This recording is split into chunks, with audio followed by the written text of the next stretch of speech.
சொர்க்கத்தின் கதவுகள் திறக்கும் மாதம், அழகு சுந்தர ஹூரூரியன்கள் மகிழ்ந்திடும் மாதம்.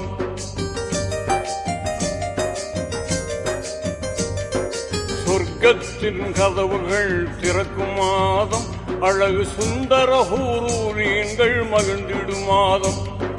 நரகத்தின் கதவுகள் மூடும் மாதம், கெட்ட இபுலீசை விலங்கிட்டு தடுக்கும் மாதம்.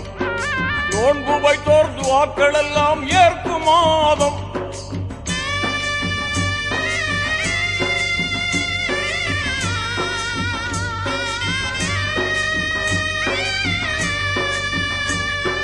நோன்பு வைத்தோர் துஆக்கள் எல்லாம் ஏற்கும் மாதம். உலகில் தான தர்ம பெருக்கமுடன் ஈத் முபாரக் சொல்லும் மாதம். ஈத் முபாரக் சொல்லும் மாதம் ரமலான், புனித ரமலான்.